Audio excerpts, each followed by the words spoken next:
Olá, alunos do curso técnico em Química, na modalidade EAD. Na unidade 4, a gente vai falar aqui um pouquinho sobre soluções e cinética química. As soluções, elas fazem parte de um grupo, certo? Que a gente chama de dispersões, um grupo de sistemas. Uma dispersão, ela é um sistema onde você tem um material disperso que está totalmente disseminado em um outro material que a gente pode chamar de dispersante ou dispergente. Então, uma dispersão, ela pode ser dividida em soluções, dispersões coloidais e suspensões, certo? E aqui o que vai importar para a gente, no caso, são as soluções. A diferença básica entre esses três grupos é o tamanho da partícula. A gente vai ter, quando a partícula do disperso for menor que 1 nanômetro, a gente vai ter as soluções. Entre 1 e 100 nanômetros, as dispersões coloidais. E acima de 100, as suspensões. Então, uma solução, ela é um sistema cujas partículas do disperso possuem diâmetros inferiores a 1 nanômetro. A gente pode dizer também que as soluções, elas são as misturas homogêneas, porque quando você tem disperso maiores do que 1 nanômetro, o sistema ele já começa a ser heterogêneo, não é mais homogêneo. Alguns exemplos aí de soluções: sal dissolvido em água, açúcar dissolvido em água e álcool e água. Esses aí podem formar soluções. Quando a gente tem soluções, o componente dispersor a gente pode chamar de solvente e o disperso de soluto. As soluções elas podem apresentar tanto sólidas, líquidas quanto gasosas. Geralmente, o estado físico da solução é o mesmo estado físico do componente que é o solvente dessa solução. Aí tem alguns exemplos aí, por exemplo, uma solução sólida, uma liga de cobre e níquel, por exemplo, certo? E por aí vai. E aí depois vocês dão uma olhadinha nesses exemplos. As principais características das soluções. Com relação à natureza das partículas, geralmente você vai ter átomos e íons, certo? Claro que pode acontecer caso de você ter espécies moleculares, também pode ter essa situação. O tamanho médio das partículas entre 0 e 1 nanômetro. Com relação à visibilidade das partículas, você não consegue enxergar o seu soluto nem com auxílio de um ultramicroscópio. Se você colocar sobre centrifugação, o seu soluto ele não vai se depositar no fundo, certo? Também você não consegue separar o soluto utilizando uma filtração. E quando você tem um campo elétrico em uma solução, se ela for uma solução não iônica, não vai ter passagem de corrente elétrica. No caso, se for uma solução iônica, os cátions eles vão se dirigir para o polo negativo e os ânions vão para o polo positivo. E aí pode acontecer a eletrólise. Então, quando se tem soluções, muitas vezes se faz necessário um entendimento de concentração de solução para você trabalhar com soluções. Então, concentração ela é uma relação entre uma quantidade de soluto e uma quantidade de solvente ou então uma quantidade de solução. Existem diversas formas de você estar expressando as concentrações de soluções, certo? Aqui eu coloquei algumas. Eu posso expressar em termos de percentuais, onde eu vou estar trabalhando com uma massa de soluto em gramas e um volume de solução em ml. Eu posso estar trabalhando com a chamada concentração molar ou molaridade, ou concentração em quantidade de matéria, onde você vai ter o número de mols de soluto pelo volume da solução em litros. Eu tenho a concentração molar, que eu vou ter o número de mols de soluto pela massa do solvente em quilogramas. Título seria uma relação massa-massa, certo? Entre soluto e solução. E a concentração comum, que seria a massa de soluto em gramas pelo volume de solução em litros. Então, assim, quando você tem um soluto em um determinado solvente, não se pode preparar qualquer concentração que você queira, certo? Existe um limite de cada soluto em cada solvente e de acordo com a temperatura ou pressão também pode influenciar, dependendo do caso. Existe um limite de quanto você consegue estar dissolvendo do seu soluto, certo? Esse limite ele é dado pela solubilidade, desse composto, do composto em questão. Então, eu posso estar classificando as soluções quanto a essa solubilidade. Então, por exemplo, se eu tenho um composto que eu posso dissolver, vamos supor, 10 gramas em 100 gramas de água. E aí eu faço uma solução onde eu tenho 100 gramas de água, mas eu só coloco 7 gramas desse composto. Eu poderia colocar mais, pois suporta até 10. Só que como eu coloquei menos, eu chamo essa solução de insaturada. Então a solução insaturada é aquela em que a quantidade de soluto solubilizada ela é inferior à quantidade estipulada pela solubilidade. No caso aí seria o coeficiente de solubilidade, certo? Ele é coeficiente de solubilidade ou solubilidade. Quando eu tenho exatamente a quantidade prevista pela solubilidade, eu digo que eu tenho uma solução saturada. Por exemplo, se nessas minhas 100 gramas de água eu coloco as 10 gramas do composto, aí eu terei exatamente o máximo previsto. Então eu tenho uma solução saturada. E uma solução supersaturada é aquela em que você tem uma quantidade maior de soluto dissolvido do que aquela que era prevista pela solubilidade do composto, certo? Então vamos ver aqui um exemplo. Digamos que eu tenha um coeficiente de solubilidade para o cloreto de sódio a 0 graus Celsius e a 25 graus Celsius. E digamos que a 0 graus Celsius seja 35,7 gramas do cloreto em 100 gramas de água a 0 graus Celsius. E a 25 graus Celsius seja 42 por 100 gramas de água. Se eu pegar 100 gramas de água a 0 graus Celsius e eu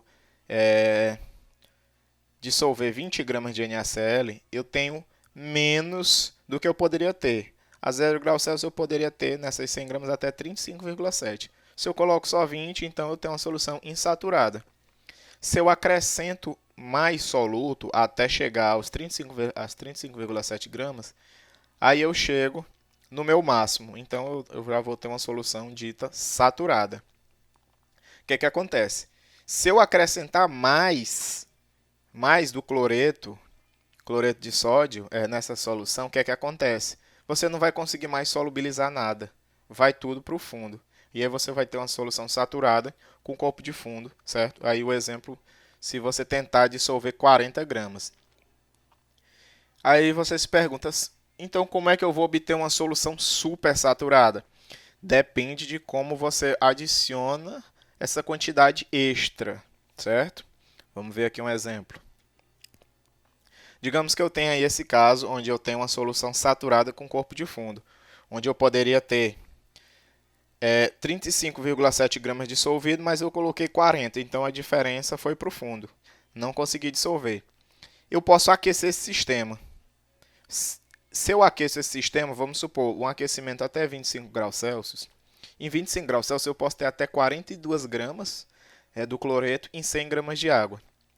Como eu só tenho 40, então no caso, a 25 graus Celsius eu tenho menos do que eu poderia ter, certo? Então já quando eu faço esse aquecimento, eu tenho uma solução insaturada e tudo fica dissolvido. Aí o que acontece? Eu posso pegar essa solução insaturada e resfriar ela sem agitar o sistema, certo? Sem perturbar o sistema, de forma que não existam pontos de nucleação suficientes, certo? Para para o sal que está dissolvido ele começar a cristalizar. Então, se eu faço esse resfriamento dessa forma, as 40 gramas que estavam dissolvidas, elas vão continuar dissolvidas, certo? Então, vamos supor aí, digamos que eu faço o resfriamento, até 0 graus Celsius. Aí, com esse resfriamento, eu só poderia ter 35,7. Só que as 40 gramas elas continuam dissolvidas porque eu não perturbei o sistema, certo? Não surgiram pontos de nucleação suficiente para cristalizar o soluto dissolvido. Então, desse modo, a solução, a gente diz que essa solução ela está supersaturada, ou seja, tem mais soluto dissolvido do que o previsto, certo? Pela solubilidade, ok? Então, quando a gente tem soluções, certo? Muitas vezes se faz necessário você realizar operações com essas soluções. E aí as operações são diversas. Eu coloquei algumas aqui, como diluição e mistura de soluções. No caso de uma diluição, nada mais é do que você acrescentar solvente a uma solução, certo? Você colocar mais solvente, mantendo o número de mols do seu soluto. Então, quando você tem um caso de diluição e você precisa equacionar esse seu processo, o que você tem que ter em conta, que você tem que levar em consideração é que a quantidade do seu soluto ela vai se manter constante, certo? Você vai ter alterações na concentração e no volume. Eu posso fazer mistura de soluções com o mesmo soluto, certo? Nesse caso, você vai alterar a quantidade de soluto e também o volume de solução. Então, se você quiser, por exemplo, calcular a nova concentração após misturar, você vai ter que somar as quantidades de soluto e relacionar, certo? Com os volumes também somados das soluções que você adicionou. Posso ter mistura de soluções com solutos diferentes sem reação e com reação. Quando você tem uma mistura de soluções com solutos diferentes sem reação, certo? Então, é basicamente como se fosse uma diluição. Então, cada espécie vai manter sua quantidade de mols, certo? E o volume geral vai aumentar. Então, funcionaria como se fosse uma espécie de diluição. E no caso onde você tem mistura de soluções com solutos diferentes com reação química, para você poder trabalhar, equacionar isso, você vai ter que saber a reação que está acontecendo, certo? Corretamente balanceada, ver o que é que está sendo produzido. E a partir disso, ver se não tem nenhum excesso. E a partir disso é que você vai poder estar trabalhando com essa solução, ok? Então, sobre soluções, era basicamente isso, um breve resumo, certo? E agora vamos falar um pouco de cinética química. Então, cinética, esse termo cinética, ele nos lembra o estudo de velocidade, assim como na física, certo? Na química também não poderia deixar de ser, parecido. Então, o que é que acontece? No caso da química, você vai ter o estudo de velocidade de reações e dos fatores que podem estar influenciando essa velocidade. Então, eu posso ter reações químicas rápidas, moderadas e lentas, certo? Então, pode variar bastante a velocidade de uma reação química. Aí tem alguns exemplos. Uma rápida, quando você tem um airbag inflando, uma reação muito rápida. Moderada, apodrecimento de frutas. E lenta, aí, no caso, seria a produção do petróleo, no nosso exemplo. Então, quando eu tenho uma reação química, muitas vezes se faz necessário ter o conhecimento da velocidade média com que essa reação está acontecendo. Então, eu posso calcular essa velocidade utilizando as espécies reagentes ou as espécies produzidas nessa reação. Então, eu posso estar avaliando a variação ou dos reagentes ou da quantidade de produto, certo? E isso relacionar com o intervalo de tempo, a variação de tempo. Então, a velocidade média em si ela seria a variação de uma quantidade final menos uma quantidade inicial pela variação do tempo. Lembrando aí que no slide tem na forma de concentração molar, mas não precisa ser obrigatoriamente concentração molar. Você pode ter outros tipos de quantidades aí variando para estar calculando essa velocidade média. A gente tem que se atentar para o fato de que quando eu calcular a velocidade média utilizando reagentes, a quantidade final ela vai ser menor do que a inicial porque eles estão sendo consumidos, certo? E aí o valor ele pode dar menor que zero. E se eu trabalhar com produtos, o valor vai dar, no caso, vai dar maior que zero. Então, para não ter esse problema, a gente pode adicionar um sinalzinho negativo na equação e aí não vai ter essa diferença. Outro fator que a gente tem que ficar atento é na estequiometria da reação. Porque nem sempre a reação ela é de 1 para 1, certo? Nesse nosso exemplo aí, eu tenho 2HI que produz H2 mais I2. Então, eu teria 2 para 1 para 1. Então, o que é que acontece numa reação desse tipo? Se eu calcular da forma como a gente viu a velocidade média, a impressão que se vai ter é que a velocidade média de consumo do HI ela vai ser o dobro da velocidade de produção do H2 e do I2, exatamente por causa desse coeficientezinho.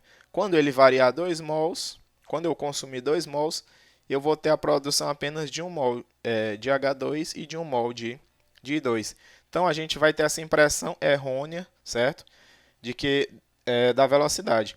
E aí, o que é que acontece?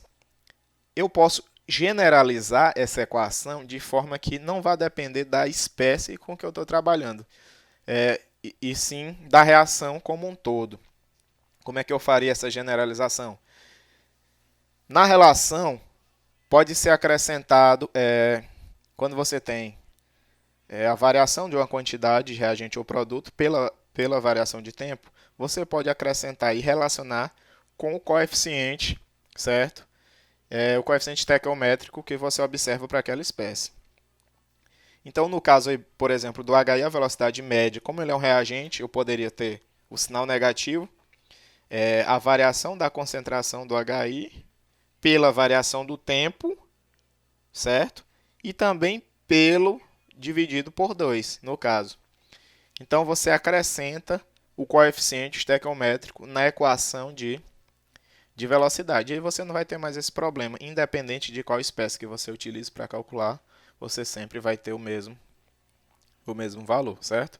Lembrando que velocidade média ela não vai expressar realmente o que acontece numa reação química, certo? Porque ela só vai trabalhar com um espaço de tempo limitado. Então, se você quiser ter uma ideia realmente de como está variando a velocidade, você tem que trabalhar com a questão da velocidade instantânea, ok? Então, quando você tem uma reação química, para que ela aconteça, certo? Eu tenho duas coisas básicas que tem que estar, que tem que ter. Então, primeiro, os reagentes eles devem estar em contato, certo? E esses reagentes eles têm que ter uma afinidade química. Não havendo esse contato e essa afinidade química, a reação ela não vai estar acontecendo. E para explicar melhor, a gente pode se valer da teoria das colisões. A teoria das colisões ela diz o seguinte, que as moléculas do reagente elas devem colidir entre si, deve haver uma colisão. E essa colisão ela deve ocorrer com a geometria favorável. E além dessa geometria, tem que ter uma energia também favorável para a reação acontecer. Então a gente tem aqui um exemplo de duas colisões. As duas colisões aí nesse caso ocorrem com a geometria desfavorável. Então nesse caso não vai haver reação química. Certo? Agora observem esse caso aqui. Você tem os reagentes, eles colidem agora já com a geometria favorável e aí sim a reação pode acontecer. Poderia ser o exemplo da reação do O2 com N2 para produzir 2NO, certo? Durante essa transformação de reagente a produto, você tem um estágio, certo? Um intermediário, que a gente chama de complexo ativado. Então, o que é que acontece? Ao choque entre as moléculas aí, no caso, certo? É formada essa espécie intermediária, que ela é uma espécie instável de maior energia do que os reagentes, sempre de maior energia do que os reagentes, certo?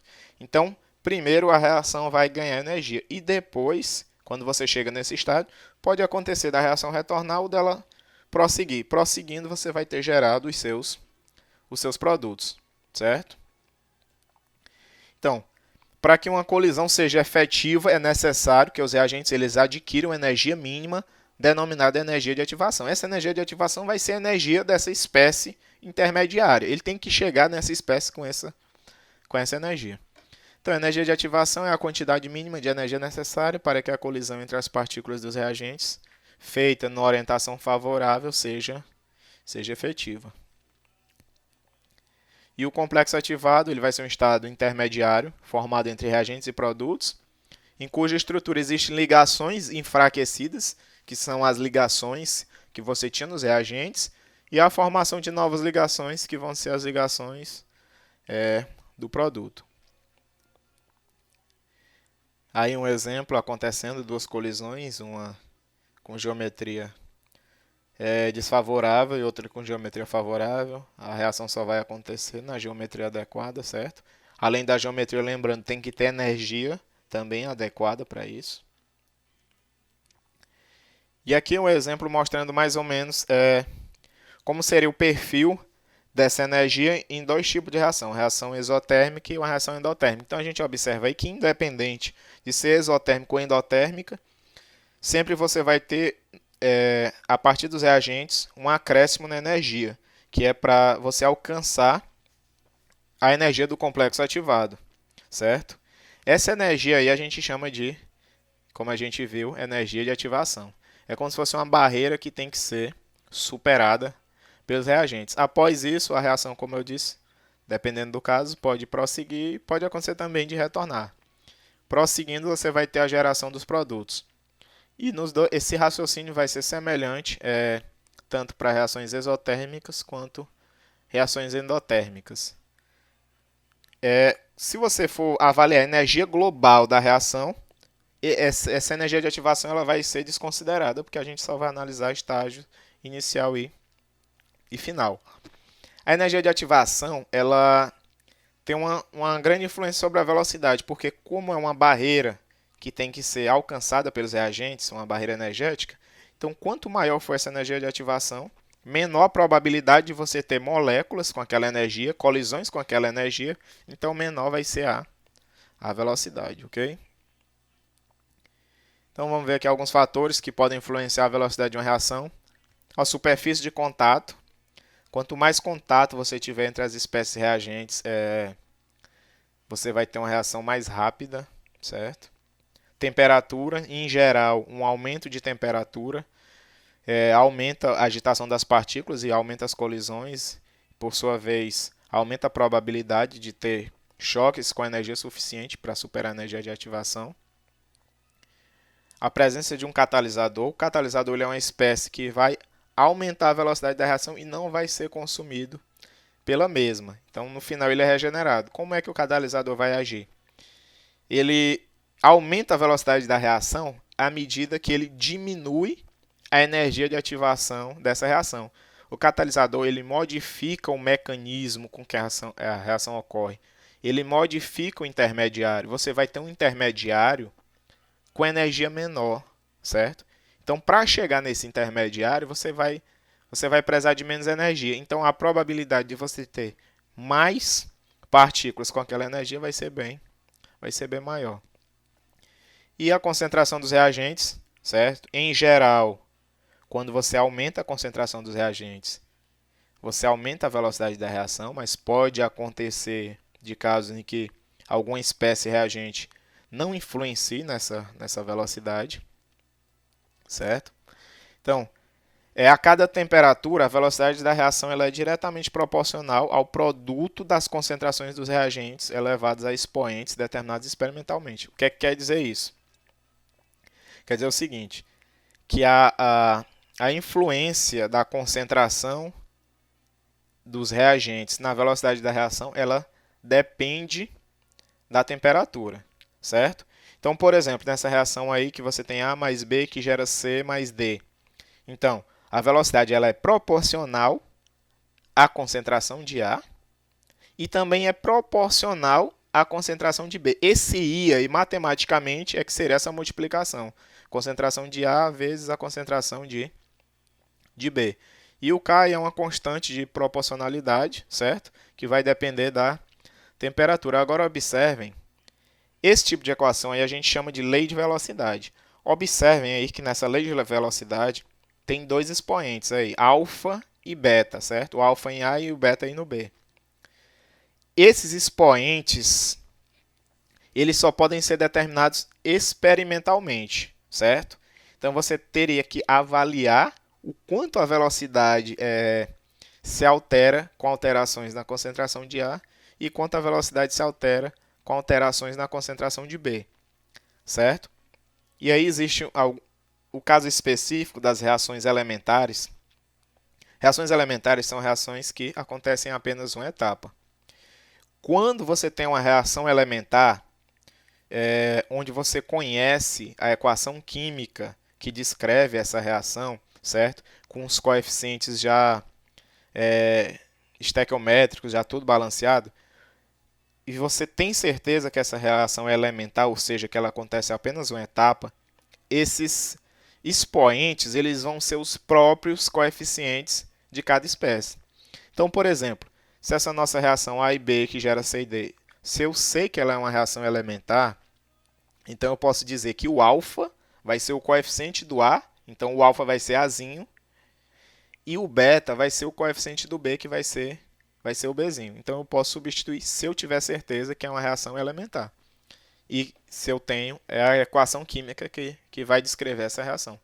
Quando a reação não é elementar, eu não tenho essa certeza.